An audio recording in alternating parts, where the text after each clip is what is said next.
Assalamualaikum warahmatullahi wabarakatuh. Alhamdulillah wassalatu wassalamu ala sayyidina Rasulillah wa ala alihi wa sahbihi wa mawalah, ma ba'd. Hadirin dan mustami'in al-kiram, alhamdulillah kita di malam hari ini kembali dikumpulkan oleh Allah Subhanahu wa taala bersama-sama berzikir, bersalawat kepada Nabi besar Muhammad sallallahu alaihi wasallam, yang mana tentunya harapan kita berkat kita duduk di tempat ini berzikir dan bersalawat, Allah turunkan rahmat untuk kita dan untuk seluruh kaum muslimin. Allah turunkan rahmat dan pertolongan untuk kaum muslimin dimanapun berada, sehingga setiap musibah bala yang diturunkan kepada mereka diangkat oleh Allah Subhanahu wa taala. Sebagaimana kita ketahui akhir-akhir ini ya ahbab, terjadi banyak daripada cobaan yang Allah turunkan kepada umat Islam di berbagai macam tempat, dan baru-baru ini sebagaimana kita dapatkan di daerah Jawa Barat di Cianjur terjadi gempa bumi yang masya Allah ini menunjukkan tanda kekuasaan Allah Subhanahu wa taala, yang menunjukkan kemampuan Allah, yang mana seakan-akan Allah mengingatkan kepada kita sebagai hamba-hambanya bahwasanya Allah maha mampu, Allah maha berkuasa, Allah maha berkehendak, sehingga siapapun yang berusaha menghadang daripada ketentuan Allah tidak akan mampu. Secanggih apapun teknologi manusia tetap enggak bisa mengatur dari apa yang sudah digariskan oleh Allah Subhanahu wa taala. Maka hendaknya kita sebagai umat Islam ketika melihat dari musibah yang Allah berikan, hendaknya kita untuk mau introspeksi diri, ngambil ibrah, pelajaran bahwasanya Allah maha mampu melakukan apapun pada siapapun dimanapun. Allah bisa melakukan apapun yang diinginkan Allah Subhanahu wa taala kepada siapapun Allah mampu, dan dimanapun Allah maha mampu. Sehingga jangan sampai kita saat ini ya ahbab, sebagian umat Islam ketika melihat ada sebagian saudara kita tertimpa musibah mulai saling menghakimi, saling menyalahkan, ini karena kesalahan fulan, ini karena kelompok fulan, ini begini dan begitu. Maka ya ahbab, sadarilah Allah maha mampu menurunkan musibah dimanapun yang diinginkan Allah Subhanahu wa ta'ala. Jadi jangan sampai kita saling menyalahkan, sebab hati-hati, barang siapa yang mengejek atau mentertawakan, berbahagia atas kesulitan yang dialami oleh kelompok muslimin, apapun alasannya, apapun sebabnya, maka dinyatakan di dalam hadis, dikhawatirkan Allah Subhanahu wa taala akan menyelamatkan orang yang saat ini kena musibah dan bakal mengirimkan musibah kepada orang yang mengejek tersebut sebelum dia meninggal dunia. Nauzubillah min dzalik. Hakada. Makanya hadirin yang dimuliakan Allah, saat ini kita lihat yang betapa menyedihkan, banyak kaum muslimin yang wafat, yang meninggal dunia. Cuman yang lebih menyedihkan lagi, jikalau muslimin menyalahkan muslimin. Muslimin menyalahkan, ini kesalahan fulan, ini kesalahan fulan di sana sebab ada tempat maksiat, di sana tempat melakukan hal yang diharamkan Allah. Ya ahbab, tentunya tempat melakukan maksiat bukan hanya di sana. Tempat melakukan maksiat ada di sekitar kita. Tempat maksiat ada di sekitar kita. Makanya kalau saat ini kita mau sadar diri, mau introspeksi diri, sebagaimana Allah maha mampu menurunkan musibah di sana, maka Allah juga maha mampu menurunkan musibah di sini. Nauzubillah min dzalik. Insyaallah kita diberi keselamatan oleh Allah Subhanahu wa taala. Cuman yang harus kita garis bawahi ya ahbab, sadarilah cukup sudah saling menyalahkan. Coba kita belajar menyalahkan diri sendiri. Kalau ada tempat muslimin terkena musibah, coba kita merenung, kemungkinan ini musibah terjadi sebab kesalahan kita, sebab kesalahan saya, sehingga Allah turunkan bala dan Allah turunkan musibah. Lihat para salafun as-salihin, itu kalau terjadi halilintar yang begitu dahsyat, maka dia pun tidak bisa diam, kadang duduk, kadang berdiri, khawatir akan murka Allah, sampai dikatakan, ya Allah jangan sampai gara-gara dosa saya mereka umat Islam terkena musibah. Artinya disalahkan dirinya, bukan menyalahkan orang lain. Ini orang yang pintar menyalahkan orang lain seakan-akan dia orang paling suci, seakan-akan dia adalah seorang yang paling suci sehingga menganggap diri nggak punya salah. Padahal kalau dia mau merenung, dia pun juga orang yang juga melakukan kesalahan, dan Allah maha mampu menurunkan musibah kepada dia. Cuman rahmat Allah, Allah masih dia kelembutan sehingga bala tidak diturunkan kepadanya. Nah apalagi ini kita ya ahbab, ini hati-hati dengan handphone dan lain-lainnya nih. Terkadang menyebarkan info-info yang tidak jelas. Mulai ini orang lagi dalam keadaan berkabung, dalam keadaan kena musibah, mulai disebar berita macam-macam, berita hoax dan lain-lainnya, masih tidak sadar, ya. Masih tidak sadar, mulai menyalahkan. Lihat, ini gerakan itu membuat orang murtad keluar dari Islam. La haula wala quwwata illa billah. Ketika diselidiki ternyata ada info, kabar sudah lama, bukan kejadian yang sekarang. Cuman karena kita terlalu gatal ya ahbab, ya, melihat info, wah langsung sampaikan, sebarkan. Ittaqillah, ketahuilah ya ahbab, ayyuhal mustami'in. Nabi menyatakan di dalam hadis Rasulullah sallallahu alaihi wasallam, kafa bil mar'i kadziban ayyuhadditsa bi kulli ma sami'. Cukup seseorang udah dibilang pembohong, kata Rasulullah. Yang bilang pembohong bukan saya tapi Nabi Muhammad. Siapa yang dibilang pembohong sama Rasulullah? Yang menyampaikan kabar yang baru dengar langsung sebarkan. Dia nggak tahu benar atau salahnya. Dia belum cross check nih, belum tabayyun. Baru dapat info dari fulan, wah ini patut disebarkan nih. Ya, alasan membela Islam, alasan membela agama Allah. Membela agama Allah bukan dengan cara berbohong ya ahbab. Membela agama Allah bukan dengan cara menyebarkan isu. Membela agama Allah bukan dengan cara menyebarkan berita hoax. Kalau dibilang saya nggak tahu, ya kenapa disebarkan? Maka ya ahbab, hati-hati, ya. Ini terus terang yang amat menyedihkan, masih kita umat Islam tidak sadar, senang menyebarkan berita-berita bohong. Dia nggak tahu ini bakal dituntut di hadapan Allah Subhanahu wa taala. Ya, kalau dulu orang kalau pengen bergosip paling nunggu 1-2 orang doang. Tapi zaman sekarang bergosip dalam satu waktu bisa ratusan orang mendengarnya, ribuan orang mendengarnya. Dengan ini berita yang asal disebarkan. Nabi dia bilang nih, orang yang suka menyebarkan berita kayak begini nih tanpa cross check, tanpa tabayyun, maka orang tersebut sudah dinyatakan orang yang suka berbohong atau kadziban, kadzib. Nauzubillah min dzalik. Tahu kadzib? Orang yang berbohong bukan orang yang beriman ya ahbab. Mau kita mengaku beriman, Nabi enggak akui imannya. Pernah satu sahabat datang pada Rasulullah, ya Rasulullah, apakah mungkin seorang mukmin bermaksiat pada Allah? Mungkin. Kalau imannya lagi lemah, ya, dikepancing sehingga melakukan maksiat. Tapi ketika ditanya ayakdzib mukmin, apakah seorang mukmin bisa berbohong ya Rasulullah? La. Orang mukmin enggak bisa berbohong. Kenapa? Sebab bohong sifatnya orang munafik. Sifat orang munafik. Coba kalau kita mensebar-sebarkan isu, dia nggak sadar, dia termasuk orang-orang yang kayak begini. Nauzubillah min dzalik. Ya, makanya hadirin musyahidin al-kiram, hati-hati. Ya. Kalau kita melihat berita-berita seperti ini, jangan langsung percaya. Jangan ikut menyebarkan berita hoax. Ya.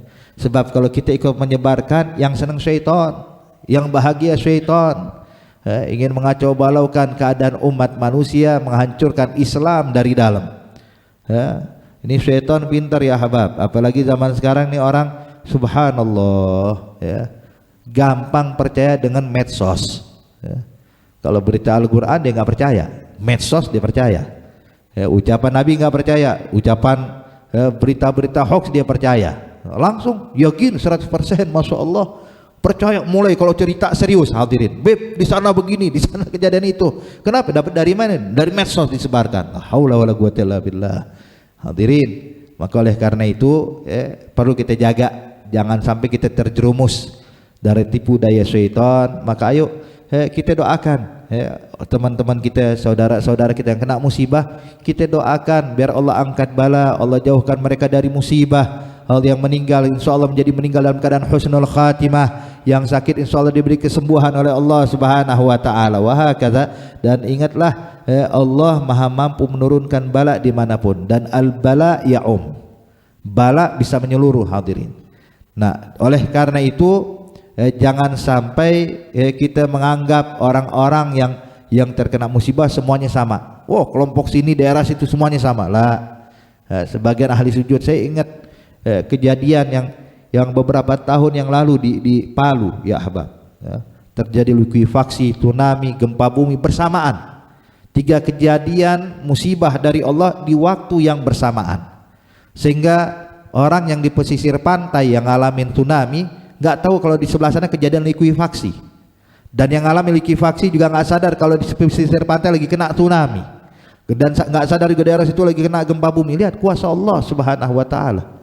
Sebentar ya ahbab, ya, itu semua diluluh lantahkan oleh Allah Subhanahu wa taala. Mulai Kita di sini di Jakarta dan sekitarnya yang alhamdulillah dikasih kelembutan dan keamanan oleh Allah, tapi sayang kita lupa akan hal itu.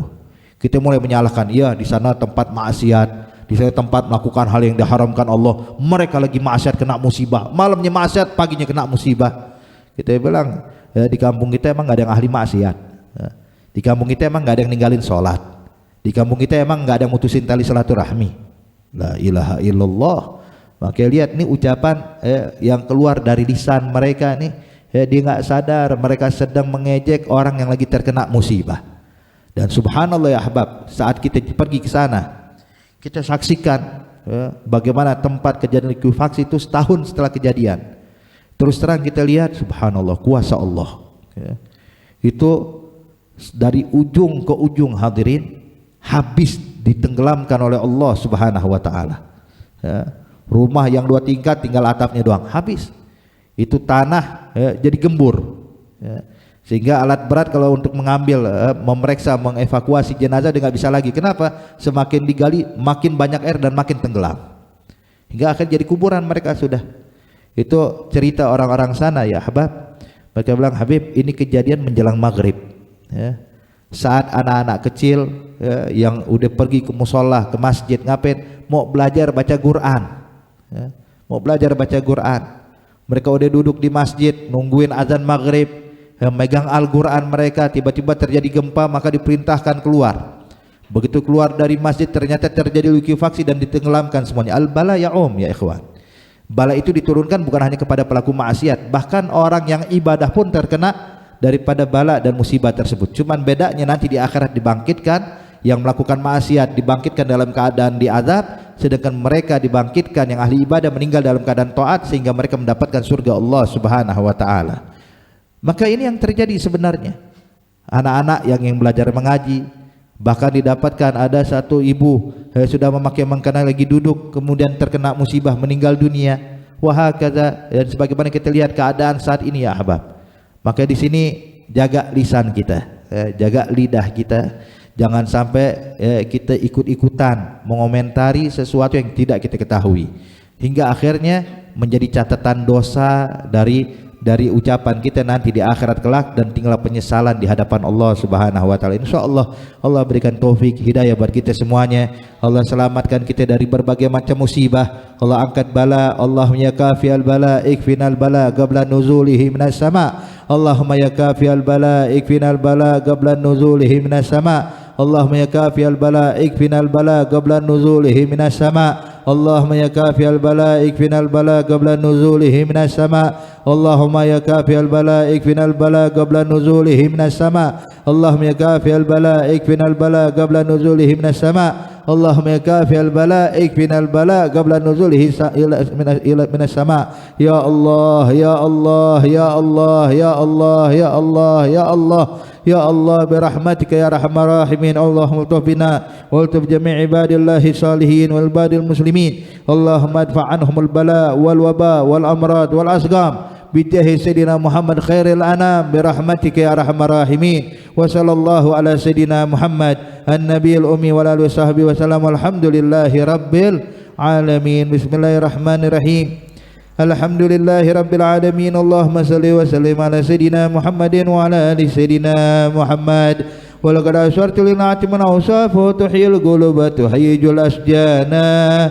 Wallahu qad athna alaihi fama yusawil qawlu minna aw yakunu thanana. Lakinna hubban fi sarairi qad da'a limadih safwati rabbina wa hadana.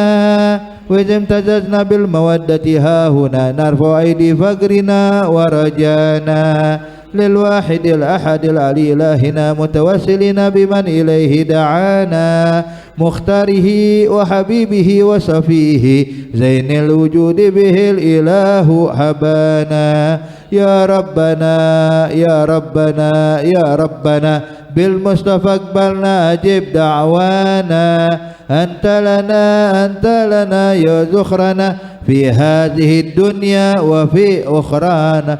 أصلح لنا الأحوال واغفر ذنبنا ولا تؤاخذ ربي إن أخطأنا واسلك بنا في نهج طه المصطفى ثبت على قدم الحبيب خطانا أرنا بفضل منك طلعة أحمد في بهجة عين الرضا ترعانا واربط به في كل حال حبلنا وهبال من ودى ومن والانا والمحسنين ومن أجاب نداءنا وذوي الحقوق وطالبا أوصانا والحاضرين وساعيا في جمعنا ها نحن بين يديك أنت ترانا ولقد رجوناك فهقق سؤلنا واسمع بفضلك يا سميع دعانا وانصر بنا سنة الطه في بقاء الأرض واجمع كل من عادانا وانظر إلينا واسقنا كأس الهنا واشفي وعافي عاجلا مرضانا